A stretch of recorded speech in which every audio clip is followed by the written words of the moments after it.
성막은 어떤 곳입니까? 성막은 하나님의 영광이 임하는 곳입니다.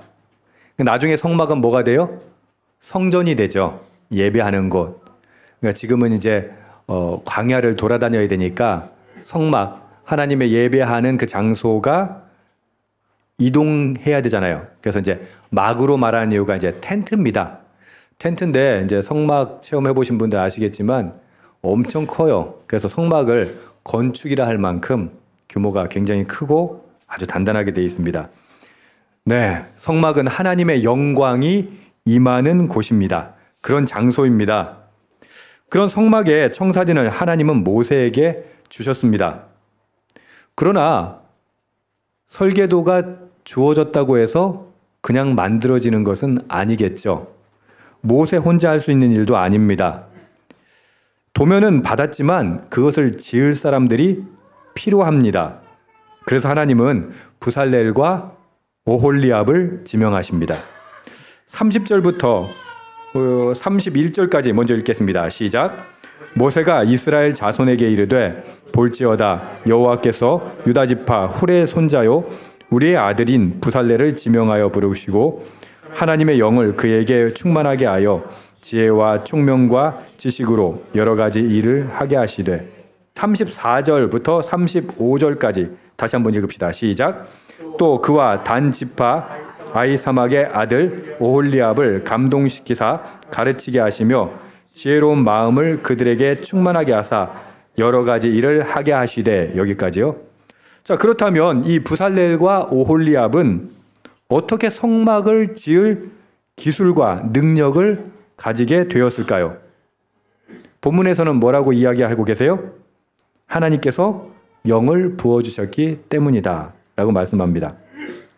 두 사람이 아마 이집트에 있을 때 건축 관련된 일을 했을 수도 있겠죠.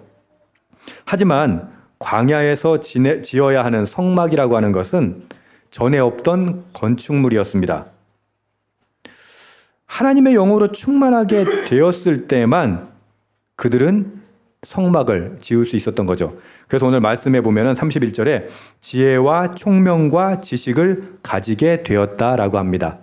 따라합시다. 지혜와 총명과 지식. 어떠세요? 이 지혜와 총명과 지식이 있었기 때문에 성막 건축에 대한 여러 가지 일들을 할 수 있었다라고 성경은 못 박아서 이야기합니다. 지혜, 총명, 지식. 정말 이 시대에 필요한 덕목 아닙니까? 우리 이 시대가 왜 이렇게 혼탁해요? 왜 정치가 이렇게 어지러워요? 왜 이렇게 문제가 발생을 해요? 지혜와 총명과 지식이 없기 때문이에요. 예. 지혜와 총명과 지식이야말로 정말 이 시대에 가장 필요한 덕목입니다. 그리고 부모들은 욕심이 있죠. 우리 아이들이 지혜롭기를, 총명이 있기를, 지식이 있기를 욕심을 가지죠. 말씀을 준비하면서 문득 이런 생각이 들었어요. AI 시대에 우리 자녀들은 어떤 직업을 가져야 하는가? 여러분들이 요즘에 카톡 푸사에 보면 지브리풍 사진으로 푸사 바꾸신 분들 되게 많죠. 이제 와가지고 여러분들이 지금 AI가 엄청나게 발전하고 있구나를 느끼시죠. 여러분 생각하는 것보다 AI는 훨씬 앞서 가 있어요. 여러분들이 안 써서 그래요. 앞으로 우리가 생각하는 모든 직업은 AI로 대체될 거예요. 그게 왜 불안하냐면 우리 아이들이 직장 생활할 때는 지금 있는 직업들이 사라질 수 있어요. 아니, 몇 년 후에는 여러분들의 직업도 사라질 수가 있어요. 작년 세계 경제 포럼에서 AI 자동화가 2025년 올해 말하는 겁니다. 2025년 말까지 850만 개의 일자리를 대체할 것이다라고 예측했어요. 작년에 예측한 거고 올해 말이면 완료되는 일이에요. 저도 AI 사용하면서 대체 사람이 더 잘할 수 있는 일이 무엇일까 고민이 됩니다. 우리가 선호했던 직업들의 자녀들 세대에서는 사라질 것이기 때문이에요. 여러분 1960년대에서 70년대 가장 인기 있었던 직업이 뭐였다고 예전에 말씀드렸는데 기억나세요? 타이피스트였어요. 요즘 타이피스트라는 직업 있어요? 없죠. 모두가 타이핑 다 할 줄 아는데 뭐. 그런 식으로 직업 세계가 바뀔 거예요. 지금 현재 우리가 가지고 있는 교육 학습 체계는 무용지물이 될 거예요. 여러분 이거 되게 심각한 거예요. 여러분 자녀들 학원 열심히 보내고 열심히 가르치죠. 그 대학 좋은 데 보내죠. 이거 몇 년 내로 무용지물이 될 거란 말이에요. 저는 오홀리압, 부살레를 보면서 그런 생각을 했어요. 그들이야말로 만약에 그들이 이집트에서 건축업을 했다면 이집트의 건축이라고 하는 것들이 대체로 돌을 다루는 건축 아닙니까? 그죠? 그런 사람이었다면 광야에 나와서 이들이 직업적인 도전이 무엇이었을까? 이들이 할 수 있는 게 없어요. 무슨 광야 돌아다니는데 무슨 건축 기술이 필요해요. 아무것도 필요 없죠. 어쩌면 이 두 사람이 오늘 이 시대를 살아가는 우리가 가지고 있는 문제, 직면한 도전을 맞닥뜨린 사람들이 아닐까 생각해 봤습니다. 자신들의 커리어라고 하는 건 전혀 소용이 없는 지경이 되었죠. 여러분, 우리가 AI 혁명이라고 하는 파고를 넘어서 그것을 극복하고 좀 더 창의적으로 대처할 수 있는 인재가 필요한데, 그럼 도대체 우리가 무엇을 준비해야 할까요? 라는 질문에 대해서 오늘 본문이 레퍼런스가 될 수 있지 않을까 하는 생각도 해봤습니다. 어떻게 새로운 도전을 극복할 수 있었나 한번 들여다보십시오. 31절 다시 한번 읽겠습니다. 시작. 하나님의 영을 그에게 충만하게 하여 지혜와 총명과 지식으로 여러 가지 일을 하게 하시되. 부살렐과 오홀리압도 한 번도 가보지 않은 길을 걸어야 했습니다. 그러나 본문에서 그들에겐 아무 문제도 없어 보입니다. 왜요? 하나님께서 그들에게 당신의 영으로 충만하게 하셨기 때문입니다. 여러분, 이게 중요해요. 우리는 아이들에게 자꾸 암기식 교육을 강요해요.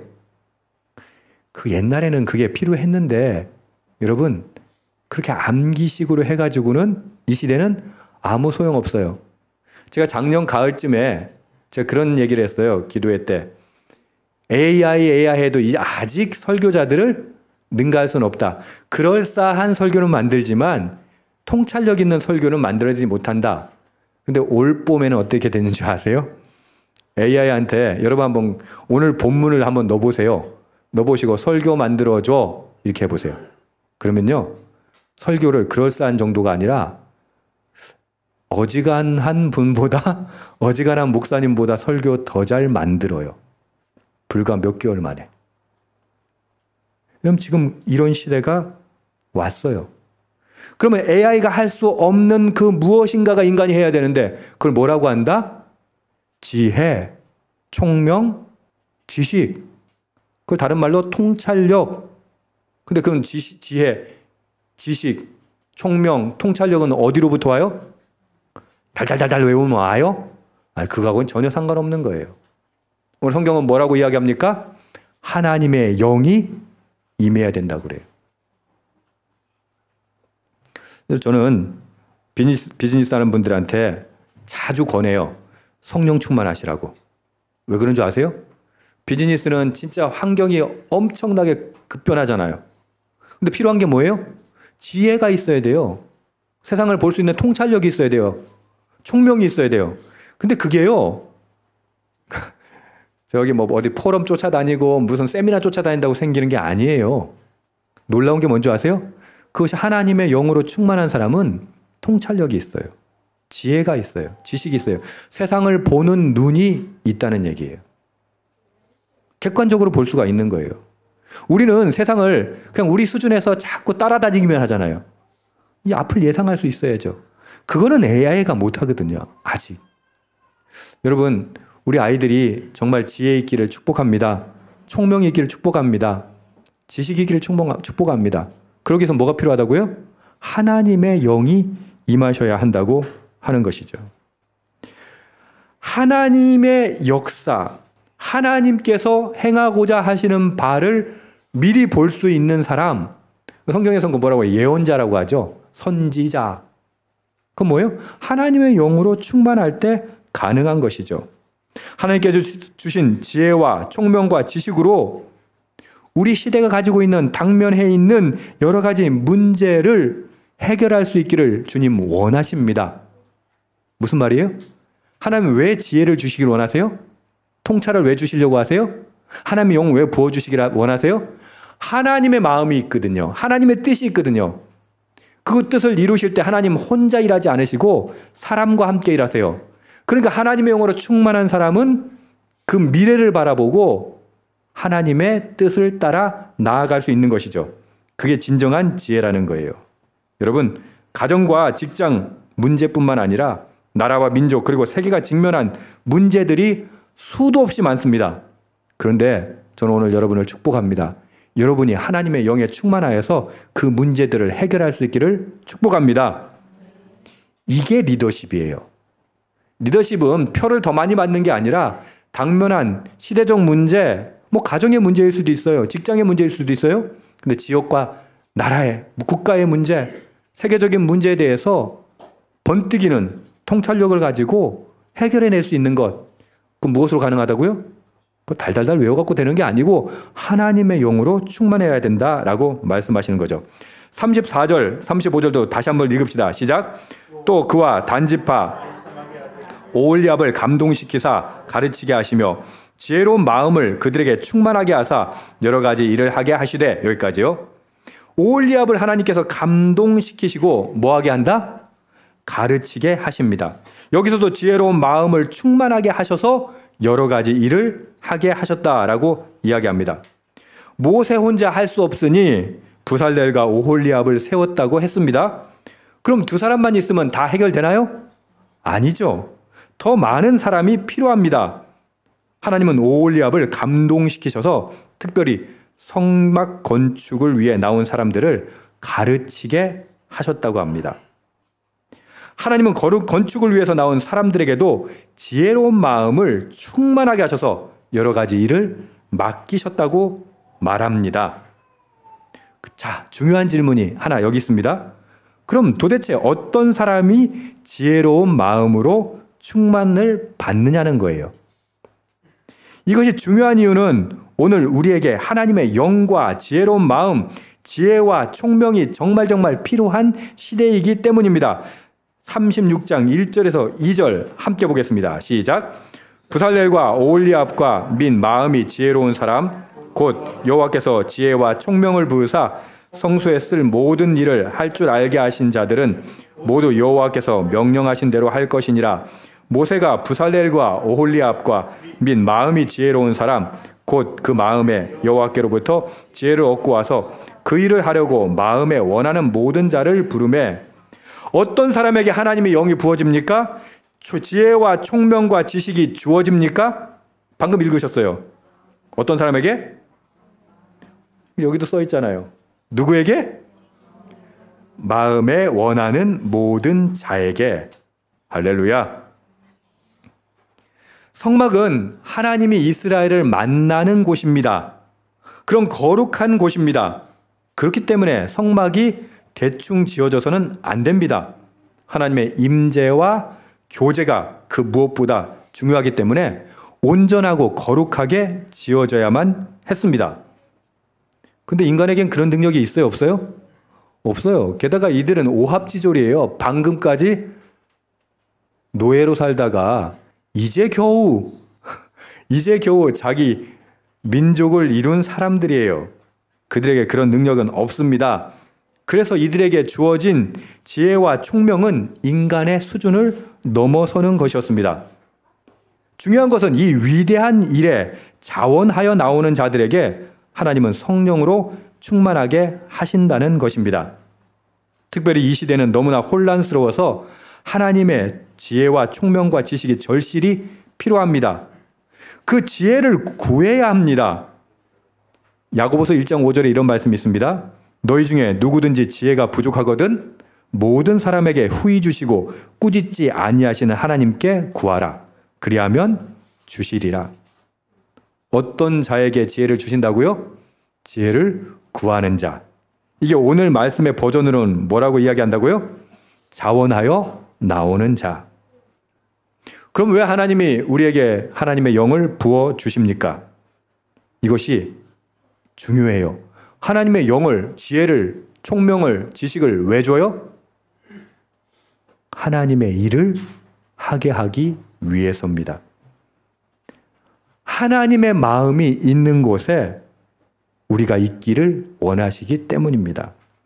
공동체를 위해서, 지역과 나라를 위해서, 열방을 위해서 하나님의 마음이 있기 때문입니다. 여러분, 문제에 대해서 우리는 비난해요, 욕해요. 정치인들 욕하고, 지도자들 욕하고, 문제에 대해서 욕하고, 비난하죠. 근데 해결은 누가 해요? 아무도 하려 하지 않아요. 하나님 지금 뭘 원하신 줄 아세요? 저와 여러분이 그 문제를 해결하기를 원하세요. 할렐루야. 나는 뭐 대통령도 아닌데, 뭐 나는 시장도 아니고, 나는 심지어 동장, 반장, 통장도 아닌데 어떻게 그런 일들을 합니까? 하나님은요, 우리에게 그 일을 하기를 원하시는 것입니다. 그래서 당신의 영을 부어주시는 거예요. 지혜와 총명과 지식을 주시는 거예요. 그것도 꾸짖지 않고 주시는 거예요. 오늘 찬양에서 고백한 것처럼 하나님의 마음이 있는 곳에, 하나님의 눈물이 고인 곳에, 하나님께서 바라보시는 곳에 마음을 두고 우리의 눈물이 고이고 눈과 발이 향하는 사람에게 하나님은 지혜를 주시고 총명을 주시고 지식을 주신다는 말씀이에요. 하나님의 뜻이 우리의 뜻이 된다면, 하나님의 그 방법이 우리의 방법이 된다면, 여러분, 하나님께서 우리에게 부어주시지 않으시겠어요? 여기서 선후 관계가 있어요. 자원하고 하나님 그것을 바라겠습니다 하고 나서는 자에게 하나님이 부어주시는 거예요. 근데 어떤 사람들은 뭐라고 말씀하는 줄 아세요? 하나님 채워주시면 내가 할게요. 그래서 물질 채워주시잖아요. 그럼 물질 채워주시면 뭐라고 그래요? 좀 모자랍니다. 더 채워주세요 그래요. 그래서 제가 주중에 기도회 때 제가 이렇게 얘기했어요. 도대체 얼마가 필요하냐고. 여러분, 이미 우리에게 요구된 게 있어요. 사명이 있어요. 부르심이 있어요. 근데 채워주면, 형편이 되면 하겠다고요? 그럼 핑계일 뿐입니다. 하나님의 일을 하려는 마음, 오늘 말하는 것처럼 원하는 모든 자에게 하나님이 채워주시는 거지 채워주시면 일하는 것이 아니에요. 믿음의 선배들 보십시오. 노아가 상황이 돼서 방주 만들었습니까? 아브라함이 할만해서 이삭 바쳤습니까? 야곱은 아무것도 없음에도 불구하고 서원했습니다. 우리 민수기 큐티하죠? 나시리는 어때요? 룻은 형편이 돼서 시어머니 모셨습니까? 한나는 어떻게 아들을 바쳤습니까? 다윗은 그가 왕이 되기도 전에 이미 전부를 드렸습니다. 뭐 신약으로 와보십시다. 제자들은 어때요? 뭘 채워주시기는커녕 가진 것도 내려놓고 주님을 따랐어요. 왜요? 하나님의 마음이 그곳에 있기 때문에, 하나님의 뜻이 그곳에 있기 때문에. 가난한 가부는 자신의 재산 전부를 드렸습니다. 아리마대 요셉은요, 무덤을 진짜 멋지게 만들어 놨어요. 누가 묻히려고? 자기 자신이 묻히려고. 근데 예수님께 그 무덤을 내어 드렸습니다. 바울은 자신의 모든 소유와 자랑을 모두 내려놓았습니다. 초대교회 신자들은 어려운 형편에도 불구하고 헌금을 해서 남들을 도왔습니다. 이들은 모두 말할 수 없는 기적을 맛보고 역사의 주인공이 되었습니다. 그러니까 여러분들 제가 쭉 얘기할 때 모르는 사람 없잖아요. 왜요? 그들이 하나님의 마음이 있는 곳에 자신을 헌신했기 때문입니다. 나에게는 왜 성경 같은 기적이 일어나지 않느냐고요? 성경에 보면 병자가 낫고 기적이 막 일어나는데 왜 나에게는 일어나지 않느냐고요? 왜 기적의 주인공이 되지 못하냐고요? 형편을 핑계대고 상황을 탓하기 때문입니다. 여러분, 하나님의 일에 자원하여 자신을 드려보십시오. 마음에 원하여 기꺼이 삶을 드려보십시오. 그랬을 때 하나님 기적을 일으키십니다. 할렐루야. 그게 오병이어 사건 아니었습니까? 기꺼이 드릴 때 놀라운 기적을 맛보게 됩니다. 우리의 시간을, 우리의 삶을, 우리의 힘과 능력을 주님께 드릴 때 하나님은 우리를 역사의 위대한 주인공으로 사용하십니다. 오늘 여러분 축복합니다. 그런 역사의 주인공 되기를 축복합니다. 아멘. 여러분, 저는 우리가 모두가 기적의 주인공 됐으면 좋겠어요. 기적의 주인공 됐으면 좋겠어요. 역사의 주인공 됐으면 좋겠어요. 아이, 근데 우리는 뭐라고 그래요? 그건 다 필요 없고 그냥 먹고 살게만 해주세요. 아, 그냥 먹고 살아서 뭐 할 건데요? 그 열심히 잘 먹고 잘 살고 막 그냥 디룩디룩 지고 그냥 뭐 그러고 살다가 그냥 죽으면 그게 무슨 의미가 있어요? 하나님 우리에게 요구하세요. 그게 중요한 게 아니야. 나의 마음이 머무는 곳에, 나의 눈물이 고이는 곳에 너가 함께 해주면 좋겠어 라고 우리를 초대하고 계신 거예요. 아, 전 건강도 없고 돈도 없고 뭐 능력도 없어요. 그런 건 상관없어요. 하나님께 나가면 하나님께서 그 모든 것을 채워주세요. 할렐루야. 그게 기적이에요. 그게 능력이에요. 여러분, 우리 착각하지 마세요. 뭐가 준비가 돼가지고 하는 게 아니라 하나님께 나아가 보십시오. 우리의 미래는 알 수가 없는 겁니다. 이스라엘 백성이 그렇게 기쁜 마음으로 자신의 힘, 자신의 노력, 자신의 재능을 드렸습니다. 저와 여러분도 그렇게 드릴 수 있기를 축복합니다. 근데요, 여기서 좀 걸리는 게 있어요. 시간 드리고, 건강 드리고, 능력 드리고, 노동력 드리고, 그것만 드릴까요? 그보다 더 기초적인 드림이 등장합니다. 3절부터 7절까지인데, 하나님의 성막을 건축하기 위해 필요한 것이 또 있습니다. 능력 필요해요. 노동력 필요해요. 지혜가 필요하고 총명과 지식이 필요해요. 또 뭐가 필요해요? 재료도 필요해요. 그죠? 근데 하나님 뭘 요구하신다? 그 재료도 드리라 하십니다. 여러분 이렇게 생각해 봅시다. 전능하신 하나님께서 뭐가 부족한 게 있겠습니까? 맞아요, 안 맞아요? 하나님이 10가지 재앙도 내리시고 기적을 베푸시고 바다도 가르신 분 아니에요? 그죠? 하나님이 금 나와라 뚝딱 하면 안 되겠어요? 되겠죠. 근데 하나님이 지금 뭐라고 얘기해요? 이스라엘 백성들에게 재료를 가져오라는 거예요. 예물을 가져오라고 하는 거예요.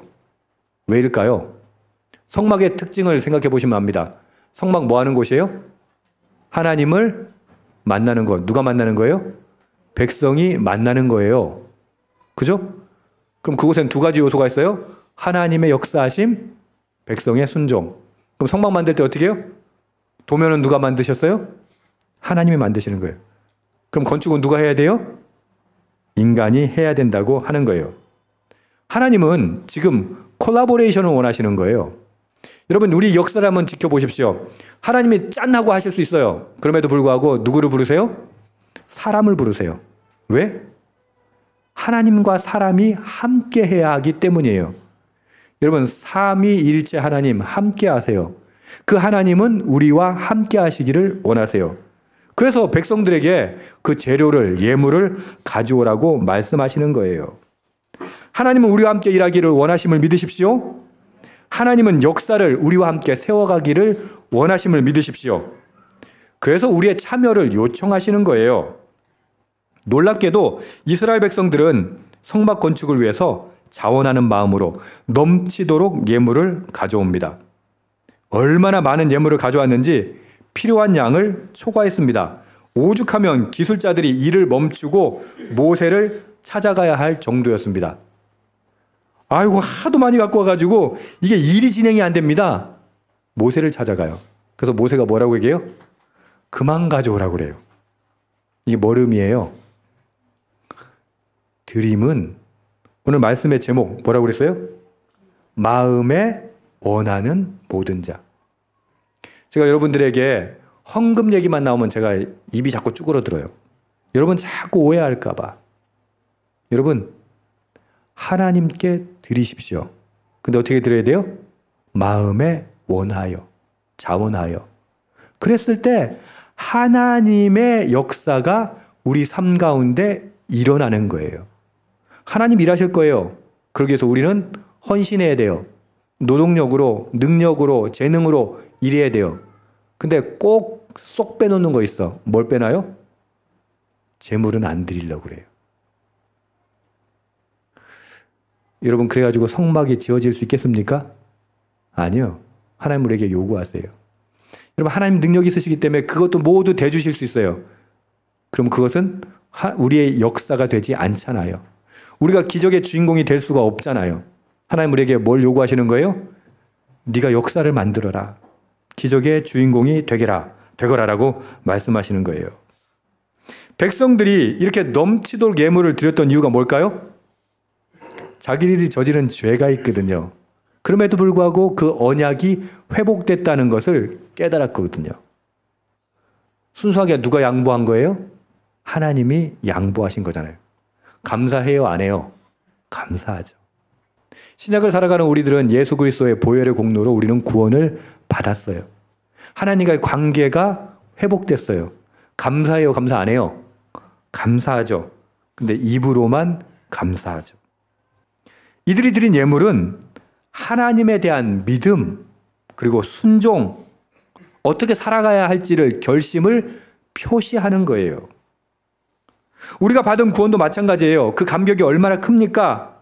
근데 그 감격을 어떻게 표현하고 있습니까? 맨날 은혜 받아서 감사하되, 그런데 그 감사를 도대체 어떻게 표현하냐는 거예요.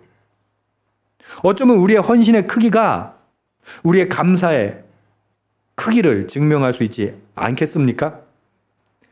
저는 우리 교회도 말씀처럼 하나님의 일을 하는데 필요한 재료가 모든 일을 하기에 넉넉하여 남음이 있기를 소망합니다. 축복합니다. 마음이 원하는 대로 남음이 있기를 축복합니다. 말씀 정리합니다. 하나님은 결코 우리의 헌신이 필요한 분은 아니십니다. 그럼에도 우리에게 기적의 주인공이 될 기회를 주시기를 원하십니다. 미약한 우리를 위대한 역사에 동참시키기를 원하십니다. 성막 건축이 그 예였습니다. 오늘날은 어떨까요? 하나님의 마음에 있는 일들이 그 예입니다. 복음 전하는 일, 가난한 자들 돕는 일, 고통받는 일들을 찾아가는 일, 오늘 즐거운 집을 찾아가는 것도 마찬가지예요. 그 일 중에 하나예요.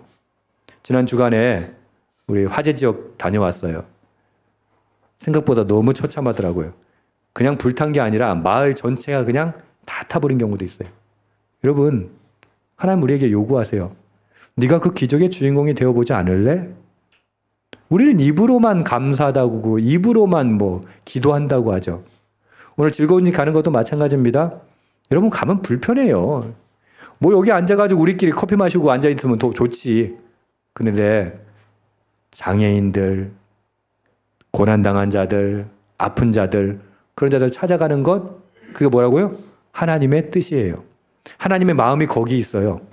마치 이 당시에 본문에 하나님의 마음이 성전에 있었던 것처럼 이제 하나님의 마음은 고난받는 자들 가운데 있어요. 그럼 우리의 손과 발이 어디를 향해야 돼요? 그곳을 향해야 되지 않겠습니까? 저는 우리 교회가 하나님의 뜻을 이뤄내는 이 시대의 성막, 방금 말씀드린 게 이 시대의 성막이에요. 그 성막을 위대하고 아름답게 지을 수 있기를 주님의 이름으로 축복합니다. 그 사람 공동체가 하나님의 일을 위하여 기쁘게 자원하는 마음으로 하나님의 일을 감당할 수 있기를 축복합니다.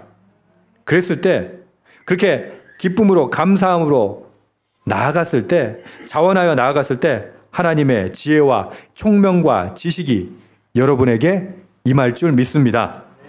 우리 교우들에게, 우리 자녀들에게 그 성령 충만함으로 채워주실 줄 믿습니다. 아멘. 기도합시다.